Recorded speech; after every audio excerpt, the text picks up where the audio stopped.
Live and pre-recorded, this is the Red Ticket Blues podcast. I am Brian Buckley. This is being recorded on May 4th, 2015 to hit the internets on May 5th, Cinco de Mayo. How's everyone doing? How was everyone's weekend? Probably better than mine. I was terribly sick and did not get to enjoy the super Saturday that was in the sports world. I decided eventually, after long decisions and pontificating of what exactly I was going to do for the night, I decided to order the Mayweather-Pacquaio fight, and we'll talk about that later, but it was, unfortunately, exactly what I expected it to be. Earlier that day, the Kentucky Derby happened, whatever, and I was disappointed because I didn't get to experience the full Kentucky Derby feeling by going to a dirty off-track betting place and spending time with all the winners. Unfortunately, I watched the most exciting minute and a half, 2 minutes, whatever it is, in sports, I guess. It's an animal running around a track. I can't really put that with sports, but people do. From my couch, sick. Not very interesting. Not very interesting at all. Yankees took on the Red Sox this week. So, I mean, it was big, but even bigger in the New York, New England area. The Yankees took on the Red Sox. The Mets took on the Nationals. And the NFL draft continued. And before, I think this is the one that got lost in the shuffle. The Game 7 of the Los Angeles Clippers versus San Antonio Spurs, which was an amazing game. Amazing. And now the NBA is actually starting to heat up. After sort of a lackluster beginning to the playoffs, are really starting to move now, really starting to get things going. And this is the part of the NBA I actually like. Not the doldrums of January, but now. But let's get into what everyone was talking about, probably not talking about anymore. I do a podcast once a week. I try to do it twice a week. I can't be current, so I try to be as current as possible.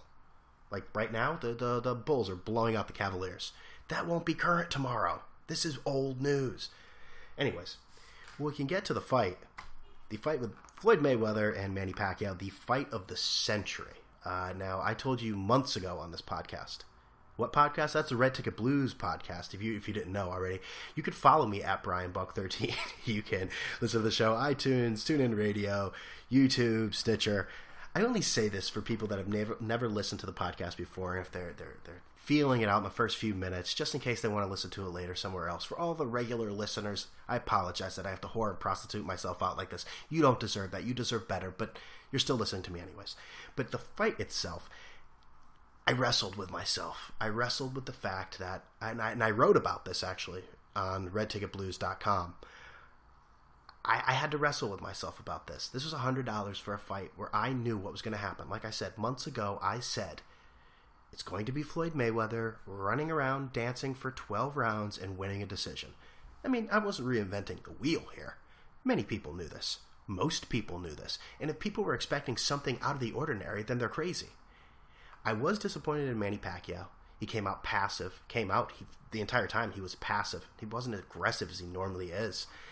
And I mean, he's saying he thought he won the fight at the end too, which, sorry Manny, that wasn't the case, brah. But before ordering this fight, I said to myself, do I really want to buy this? Is this really worth my $100? I went back and forth. I'm giving money to Floyd Mayweather. I'm giving money to the boxing promoting cesspool that is Las Vegas, all the shady people behind the scenes that will sell their own mother down the river to get that right fight. And my cable company, too. My cable company, which I find Frontier, like it matters. I actually hesitated there. Who gives a shit? Frontier Communications, you're terrible. I don't like you, and you are a bad cable provider. My internet sucks, my cable sucks, and I'm giving money to you. Some of that money's going in your pocket. That was what I was wrestling with. But eventually, after I was done watching the Clippers and Spurs, a great game, an all-time classic. I went to the pay-per-view channel. Yes, you're getting the blow-by-blow of me ordering a fight. And I went to rent, and then I backed out, and I said, no. Let me look on the internet. I try, pop-ups galore. I'm thinking about the 9 million viruses getting on my computer, my screen going blue, all that great stuff we've all been through. I tried Periscope, the Twitter app where you can basically record what's going on in front of you. But, I wanted to get it somehow on my television. I just said, the hell with it. I spent $100 on worse stuff, more self-destructive stuff than a goddamn boxing match. So I ordered it. And it was exactly what I thought it was. Hollywood phonies everywhere. I mean, it was, for once, Hollywood did not contain the most douchebags in the entire world. Las Vegas held that honor for one night and one night only. And I saw a picture on Twitter of the private airplanes in the Las Vegas airport there, which was just packed, just like sardines. All of the Hollywood phonies made their way there. Jamie Foxx with just... it wasn't Carl Lewis, Star Spangled Banner bad, but it was pretty bad. It was really bad. He should really stick to acting. Really stick to acting. It was a sad sight. I don't know. $99, and they say it was the fight of the century. If that's the fight of the century, then boxing has a lot of work to do for the next 85 years. I think it's good that Floyd Mayweather and Manny Pacquiao made a lot of money. I'm happy for them. But in the same sense, they push boxing back. Because you're going to have your hardcore boxing guys that are going to still buy pay-per-views. But the casual fan who knew that this was the fight of the century, that's something that you've been waiting for 5-6 years, this is how much they paid, and that's what they got. It was a boring bout which never had any flow to it. You think anyone is going to buy a match now? Even a $40, $50 one? No. They're going to laugh at that. They're probably going to be running in droves to UFC stuff now. I like boxing. I normally don't buy the pay-per-views, but I'll watch the Friday night fights or something they have on HBO. That doesn't make me want to buy a $100 fight anytime. Why I bought that? That was, like they said, the fight of the century. This was a different animal. And what was it? It was garbage. Garbage. And yeah, I thought about going out. A friend and I were weighing some options of where to go. But I was sick. I didn't feel like going anywhere far unless it was, across the street. And then I see, actually, a restaurant right down the street as I was going to work today. We have the Pacquiao-Mayweather fight, which is probably less than about a half a mile away from my house. So there's that, too. So just to add insult to injury, I could have easily gone there and not spent $100 on that boring-ass fight. We move on, because what else is there to talk about with that fight? Mayweather's a lot richer, Pacquiao's a lot richer, and we're a lot more sad for paying that much money for such a poor product. It won't be the last time I spend that much money on something to be that disappointed by. You can take that as many different ways as you want. We could go to the Kentucky Derby, which, like I said, I did not get to participate in to lay my bets on horses I know nothing about. Everyone else can talk like they know what they're talking about. Truth is, 99% of people that watch or have anything involved, people that hang around OTPs don't know what the hell they're talking about. That's why they're hanging around OTPs. The people maybe who know things about horse racing are the people that own horses. They might have a better idea. But it is the filth of the filth. Now, I was going to go to Sports Haven. It's a local... it's more than just an off-track betting thing here in New Haven, Connecticut. It's actually, it's a big amphitheater. It's listen, they could dress it up whatever way they want. The same clientele's going there, regardless if it's a hole in the wall or if it's a mansion-sized place. Wonderful description with words there. But unfortunately, I didn't get to experience it, and I do like that. All just the dirt. They all come out. It's just a whole good time. But American Pharoah, which, we all knew was going to win, right? American Pharoah, which I have to say, there was a great tweet about American Pharoah that I don't want to steal. But someone said, American Pharoah sounds like a Nas album that was released to little to no fanfare and just disappeared. I thought that was great. But horse racing, you could leave that to Mike Francesa. He's the expert, not me. And I didn't even place a wager on it. Didn't even use Bovada. Left it alone. I say, I don't care. They're horses. You cannot predict how animals... Yes, someone's going to win because someone has to win. So you won. Congratulations. But don't tell me you know what you're talking about when it comes to horse racing because you're a liar. They're all pub full of steroids anyways. It's like baseball. But there was also other things going on that Super Saturday. There was the NFL draft. And like I've said before, I'm no college football guru, so I'm not going to tell you which offensive tackle was taken best here in the second round for this team. But I will say it was great to see Roger Goodell, who is an evil person, just get booed out of the building. Not that he cares. He's still making $35 million a year. He still is the man governing the sport you love so much and you tune into every Sunday, and your life revolves around 12 months a year. But he got booed out of the building. And he also has a problem pronouncing Marcus Mariota's name. The Tennessee Titans select Marcus Mariota. And, he's the second pick in the draft. He was in the national championship game. He is the Heisman winner, and you can't pronounce his name correctly. This isn't Mike Bloomberg trying to pronounce the Giants announcer Bob Popper's name. I mean, this is a franchise quarterback potentially, and it wouldn't be complete without me commenting on Jameis Winston, the number one pick in the draft, who went to the Tampa Bay Buccaneers. Winston just does not get it. He infamously was arrested earlier this year. Or earlier, actually, I think it's 2 years ago now, for he pilfered some king crab legs from a Publix in Florida, and just walked out of it like it was his, and it was very stupid. He's since apologized, yada yada yada. We move on. Excuse me. And what does he do? He poses for a picture. Now, I don't care if someone the whole place could have been catered by Publix with crab legs. That doesn't matter. The guy just got picked number one in the draft. He should be able to have as much fun as possible. But you know what he does? You know what he does. I don't have to say you know what he does. He poses for a picture with it and then puts it on social media. He put it on Instagram of him with a big king crab dinner. I mean, how stupid can you be?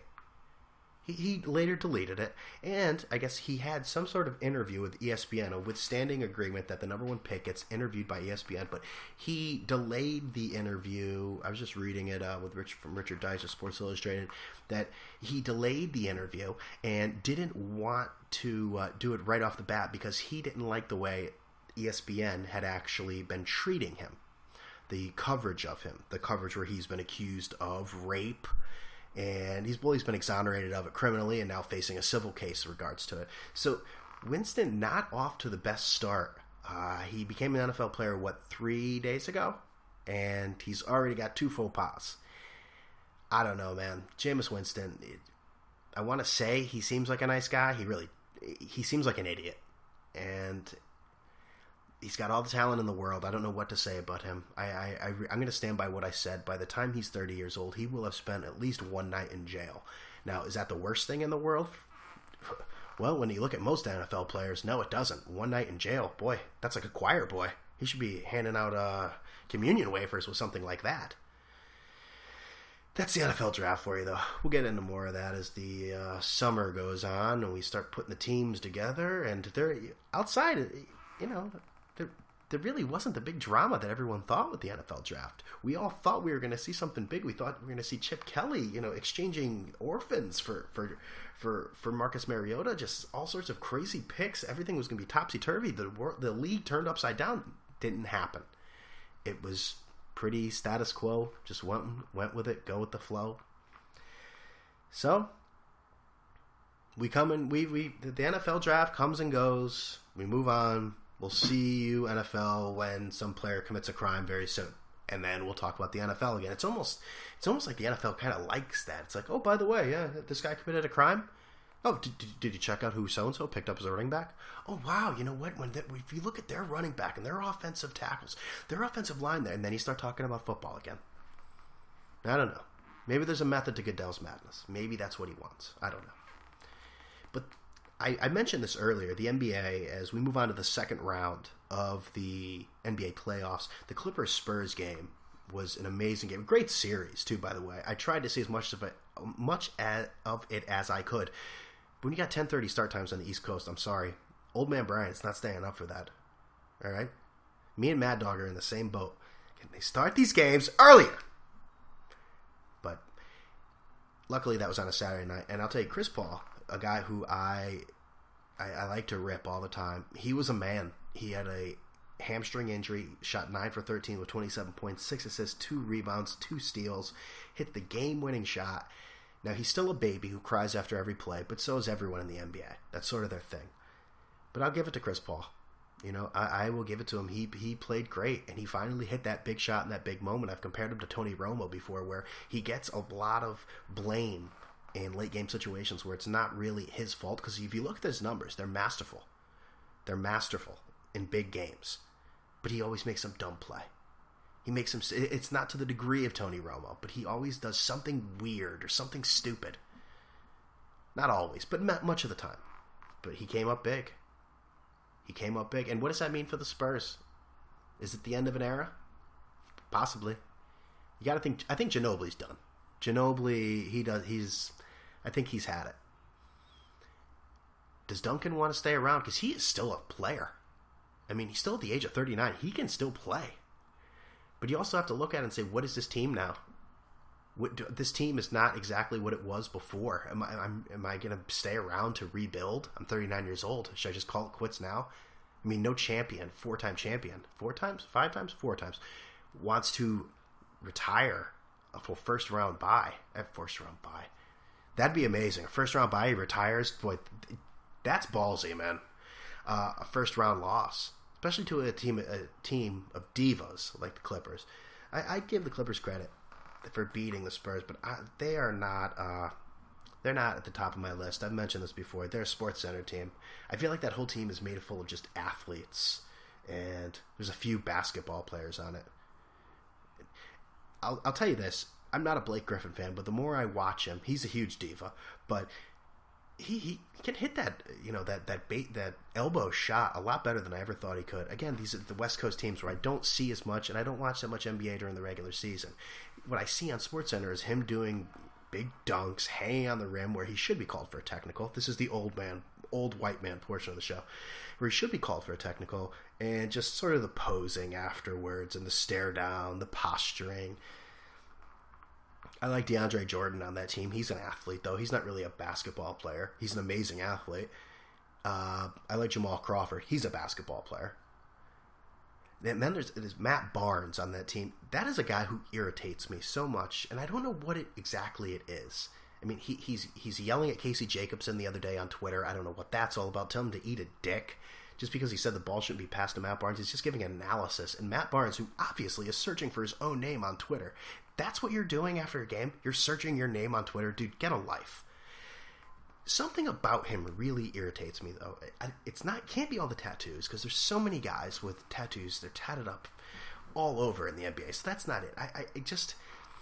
I feel like he's that guy that goes to a bar and just gets drunk and, kind of like starts fights, or he sort of baits people into fights, and you don't really want to mess with him because he may have a gun, but it's just as much of a chance that he doesn't have a gun. He's like that guy. There's something about him, man. I don't know what it is. He's very irritating. He really annoys me. But the problem that the Clippers are going to have going into the next round, they are going to, and they're not playing a great team in Houston.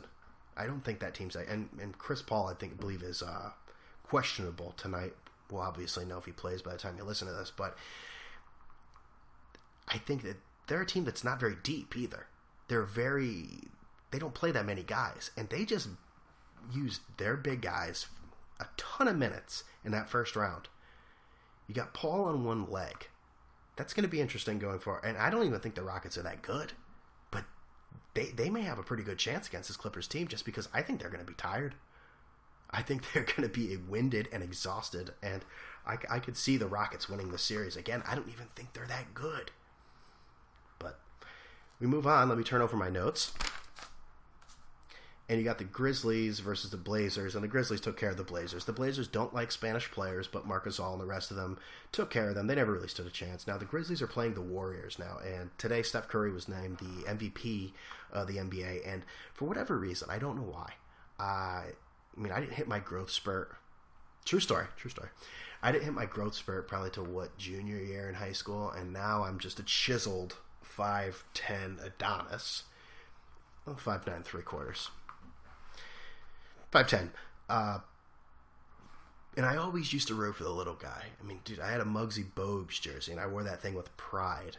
And Steph Curry is someone that I always should have been behind. I mean, the guy who wasn't recruited outside of high school, went to small Davidson College, took the NCAA by storm, that NCAA tournament. Still think he holds a few records there. The most points scored, I think he still does. And still being a lottery pick and all this, I don't know why I hadn't really jumped on his bandwagon. But the dude deserves the MVP. I always sort of looked at Golden State as Fugazi. But I think what separates them now, and this is not a hot take, is the way they shoot three-pointers. It's not the fact that they shoot three-pointers. We all know they shoot three-pointers. They're named the Splash Brothers. They shoot trays. Him and Klay Thompson, I should say. And then you could add in Draymond Green to that. But the way they do it, it's almost, they do it so casually. Like if you're on a fast break and you see a player shoot a three-pointer, just spot up in a fast break, you go, oh my God, you wait actually until the ball hits, doesn't go in, and you say, oh my God, what a terrible shot. It's one of those shots where you keep your mouth shut until that goes in and goes, whoa, that was balls. The Warriors don't operate that way. That's the way they do it. On a fast break, they just spot up for a three and bang it. I mean, they have three guys in Curry, Thompson, and Green. They shoot in this playoffs, they've shot over 40% from three-point range with at least 5 attempts. And there are other guys that can shoot threes on that team, too. It's just, I don't know if I've ever seen a team like that where just they take advantage of the three-point range as much as they do. You see that more in college. You don't see that as much in the NBA. I mean, yeah, you have guys that can shoot, but these guys take advantage of it. Yeah, I gotta give them credit. It's just I never took them seriously, and they look like the most dominant team out of everyone. I mean, they made the Grizzlies look silly the other day, and I like the Grizzlies. I thought the winner of this series would be the one coming out of the West, but without Mike Conley playing, and you got that balding Nick Cathesis in his spot, and Courtney Lee's okay, but none of them are Mike Conley. He looks like he got into a real boxing match, not the one we saw on Saturday night. And I don't know, he seems to be day to day, every day. I'm not sure if I'm playing. I'm not sure. And I don't blame him. I mean, he looks like hell. And in the other series here, the East, I got the Bulls and Cavs playing right now. With my heart, I want to say the Bulls. I just feel like LeBron, he is so much better than everyone else. Hey, he's gotten it. This isn't new, but he gave the reason. He said, I don't have my headband on anymore because I wanted to be like everyone else. Does that mean that you thought you were better than everyone else before? That's such an odd statement to make. I think it's just because LeBron, and it's such a corny joke that everyone does. Oh, he's going bald, getting the hair plugs, blah, blah, blah, blah, blah. It happens to people. I never thought it was that big of a deal until you continue to hide it and get big headbands. And then there's hair there one day, and then there isn't. It's like, LeBron, you're on television quite often. We can see the way your hair looks. It's not Joe Schmo working in a cubicle. No, if I did it, maybe like 3 people would notice. LeBron, maybe 3 million people will notice, even more than that. But I don't know. You got Kevin Love no longer in the series, though, so that's a big factor. I don't know. I really would. The last time I looked here, and as I babble here, maybe I can take a look at the score. It's not really a point, seeing by the time you listen to this, the score will have already happened. The score will have already happened. That's pretty good English, Brian. After slow start, Cavs rallying in game 1. All right, so maybe we're back to, okay, it's 49-44 at halftime, Chicago. So that's a series again. A series, it's the first game, but that's a game again. But in the other series, you have Washington versus Atlanta. I think Atlanta is a very good team. I think Washington's better. You have John Wall, a star, a guy who he gets his ass kicked and still keeps playing hard. Well, they all do. No, that's not true. Look at Deron Williams. He doesn't play hard. But John Wall, and you have the veteran leadership there of Paul Pierce. I think that is going to be a 5-game series, honestly. I think that is going to be very easy for the... Excuse me for the burp there. Very easy for the Washington Wizards. I don't know who the Washington Wizards are. Oh, boy, that is tough. I have to make a prediction now, right? That's like... I mean, this is a legally binding podcast, and if I don't make a prediction now. I can't go back and say that I felt this way and that I'm blabbering on. I'm going to say the Bulls. I'm going to go with my heart, which usually is wrong. So I'm going to say Washington and the Bulls, and maybe the Bulls in the finals. Well, yeah, I'm going to say the Bulls are going to go to the finals, and that is because Kevin Long, the batting coach from the Mets, is a major factor in this. No, Kevin Love is not there. That is a major problem for the Cleveland Cavaliers. And I'm sure J.R. Smith will do something stupid once he gets back. But we're now at 25 minutes, if you're still listening. I wanted to talk a little baseball. The Mets have come back down to earth, which I think even the most optimistic Mets fan knew that this was going to happen. They're still in first place. They're still, I believe, at this moment right now, 3 games up on the second place team. What are they? 3.5 games up on Atlanta. They're second place. Oh, and Miami, they're tied. Washington, 12-14. They're off to a very, very rough start. But the New York Yankees played the Boston Red Sox this weekend. The Yankees pulled off the sweep. And I don't know what to say about the Yankees right now. They are 16-9, and they are 8-2 in their last 10. They swept the Red Sox. Let me get closer to the mic here as I'm getting away. And it's their 10th win in their last 12 games. You have Jacoby Ellsbury batting .351. Even Didi Gregorius has jumped in. He's batting .222. Twos are wild with Didi. And his mate on the other side of second base, Drew, .155.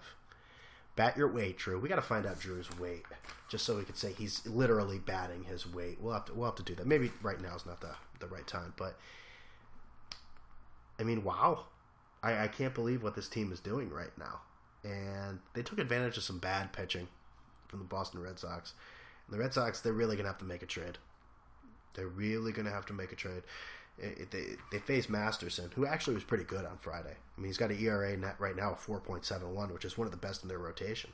He only gave 2 runs, 6 hits, but the big blow, Alex Rodriguez. And we all know I'm not a fan of Alex Rodriguez, but since the beginning of the season, Alex has done everything right. It's his past transgressions that have been the big headline maker. But Alex has done everything right. He's uncharacteristically hitting big spots. His average has come back down to earth. Last time I looked at it, it was in the 230s, something like that. But he does have, I don't want to get it wrong. Well, I'll get it wrong anyways. Who cares? What's he have? 7 home runs? And he has tied Willie Mays now with 660. So it's possible by the time you listen to this, he may have hit 661. And the Mongos got their daily news ad championed by the great Mark Mongo. So congratulations to him and the rest of the fans who put in their money to congratulate Alex Rodriguez, as they felt the New York Yankees failed to do so in a way that was fitting for such a king, Alexander Emmanuel Rodriguez. Now, there were other pitchers that they took care of. There was Wade Miley on Saturday, which they battered. His ERA is at 7.15, 7.15. Same thing, you get it. A team ERA now, 4.11. And Joe Kelly, they destroyed last night. Absolutely destroyed. And last night, Hanley Ramirez, I don't know what he's thinking. He's on the wrong side of an 8-1 game and thinks that Adam Warren was throwing at him. What? He was throwing at you, Hanley. And he was doing some sort of motion with his hand. I don't know what that was about. And Ortiz, he had some expletives thrown Warren's way too. I don't know what's wrong with them. And there was retribution. They hit Ellsbury, and Ellsbury just ran to first base, took it like a man, like Chase Utley would. And you have to use your head when you think people are intentionally throwing at you. Ellsbury, who normally is a very, very quiet person and doesn't really add any fuel to the fire, said after the game, and I don't have the exact quotes in front of me, so I am paraphrasing, but something like, "Oh, well, I'm surprised they would hit me. Did they want me to steal more bases on them? Or maybe they just didn't want me to get any more hits on them." Something along those lines. So I kind of like this new shit-talking Jacoby Ellsbury, as long as he can keep batting .351, but we also know the issue with Ellsbury. At any moment, he could have sustained some sort of nagging injury that will nag until the end of September. But the Yankees, who is this team? Who are this team? No, who is this team? 16-9, man. 16-9. And how about the Houston Astros? The Houston Astros are 18-7. They are tied for the most wins in baseball with the St. Louis Cardinals. I'm not going to sit here and tell you I know anything about the Houston Astros. They play in a stupid field. George Bush is at a lot of their games, and Jose Altuve is a really good player on the team. That's about all I know. And yeah, okay, Craig Biggio was. I know some. Let's not act like I was just told about them yesterday. I could go through. Now I feel like I have to justify myself to the audience with this. This current team, they've won 10 in a row. They've won 10 in a row, and I think they just swept Seattle, a team that was. If you listen to my preview, which I never completed, if you notice, I just figured we're already a month into the season. Do you guys really want to hear my half-ass previews? If you do, just tell me, at BrianBuck13, go for it. Or even you can email me, redticketblues.com @gmail.com. Yes, 2 .coms. I wasn't thinking when I put that together. But, hey, congratulations to the Houston Astros. And I guess we'll close today with, because I've kept you here long enough. We're past a half hour now. And I'd like to do another podcast this week just I don't know. I'm a little tired. I apologize. Still not over the sickness. I don't know what it is, but I'm okay. But the Milwaukee Brewers fired their manager today. And... Jesus, I can't remember his name, but I know they hired Craig Counsell, signed him to a 3-year deal. Now, this manager that they fired today, actually, they had just signed to an extension a few weeks ago. Now, they're 7-18 right now. Not a good record, obviously. Are they the worst team in baseball? They are the worst team in baseball. But it is May 4th. This isn't as bad as George Steinbrenner, firing Yogi Berra after 16 games? Was that what it was? 16 games, something like that. What's this? LT's son arrested. sentenced to prison. Wow, for sexual assault and molestation. Apple doesn't fall far from the Brian, if you're gonna make a joke, try to Apple doesn't fall far from the tree. Got it. All right. LT is not. He's not human. Whoa, Mike! Come on, that's inappropriate. We're all human beings on the Lord's green earth. Come on, let's be nice. Let's be civil. And I think I kept you guys here long enough. We're almost at 33 minutes, and I want to thank you for listening for another edition of the heralded Red Ticket Blues podcast. You can follow me at BrianBuck13. You can listen to the show on redticketblues.com. You can listen on iTunes, TuneIn Radio, YouTube, Stitcher. And what I'll do is, just for the hell of it, I'll leave one of my calls to Mike Francesa last week about my favorite subject, which will be the last time I call, because I'm starting to get the feeling that Mike and I don't really get along on this subject. But for the last time, you get to hear me and Mike discuss the topic we discuss all the time. Alexander Emmanuel Rodriguez. All right, a lot of sports into one episode. I will thank you everyone for listening. I'm out of here.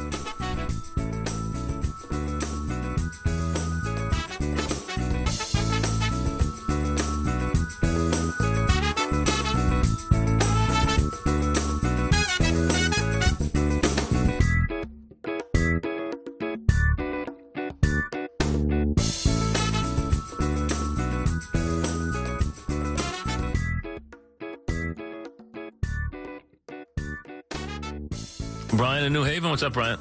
Yeah, MLB was on top of it when it took the guy from Biogenesis that took the employee ratting on him to find out A-Rod was doing all this before. He would never do it again, right?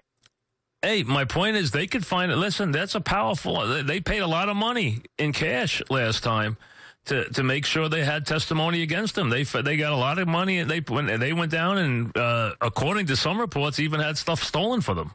I'm not saying Alex is using steroids, but I mean, you make it seem as if the idea is not even plausible. No, what I'm saying is you're saying that it's not just he's passing the tests. You're making it seem that he's able to go out and buy this stuff. You don't think someone can bring it to him? You don't think that they have people watching him? They weren't watching him before, and he'd already been you don't violated. think they're watching him now when it's $67 million the minute they catch him? They never did before. They didn't have the same ability. He wasn't out last time. He wasn't done last time if they caught him. Now he's done if they catch him. And I think if there are drugs, I mean, you brought this up earlier, that are not detectable right now and under the drug and where's he agreement. getting them from? Don't you think any people, not the common Joe, would have access to that? Alex Rodriguez would have access. You don't think baseball, with all their people and their FBI connections, would know that where these drugs exist from? You don't when have did they any start idea? doing that? They've been terrible on it for years. Wait a second. How do you think they caught him last time? They caught him because He didn't flunk a test. they finally realized. I mean, this biogenesis thing, it was thrown in. Well, wait a second. They needed the FBI, and they needed guys to basically go steal stuff to catch him last time. You don't think that they could do that again? I'm not saying the MLB, obviously. And you don't think the Yankees have 61 million reasons to catch him? Listen, I'm sure they're right after him all the time. But if you think through all that, one of the most celebrated guys in all of sports can operate underneath all of this and procure these drugs, and you think they come in the mail? How do you think he gets them? I'm not sure. Why didn't he tell us when he was on your show? Actually, he said he didn't do it over and over again. And but lied the to point everyone. is, they caught him. If they catch him again, he's out. What does he have to lose? He loses $67 million. If he came back and played, he had the money. If he struck out every time up, he got paid $61 million. If he had 6 home runs, he got paid $67 million. He loses all that money. So let me tell you something. You don't think Alex Rodriguez will flunk a steroid test whatsoever in the next 2 years? He has never flunked one in his career. Except the Really? test. Except the test. No, I don't think he will. He never has. Why would he now? Well, I mean, he was on that list, correct? That list was a test that they said they would never make the results public. There were 100, right, but there were 100 positives, of which how many did they make public? That's irrelevant. What do you mean? How's that irrelevant? That's the only way they caught him. They caught him when on a list that he wasn't supposed to be caught off. Did he not flunk a test? The 100 guys did. Where are the other guys? Did A-Rod flunk a test? According to testimony, yes. Okay, but again, it was not a test that he could be caught on, and then he's the only one that they outed off the test. You don't think that's surprising? Oh, And how come? And let me ask you this: as a good baseball fan, how come you don't care about the other 99 guys? Oh, I absolutely do. You don't care at all. You just care about one guy. You don't care about the other 99 guys. You didn't mention it one time. How about giving me the other names? You never asked for the other names, not one time. One guy off a list that they said would never be made public. What did they do? They outed one guy. But this hasn't been in any way a witch hunt. They outed one guy off the list.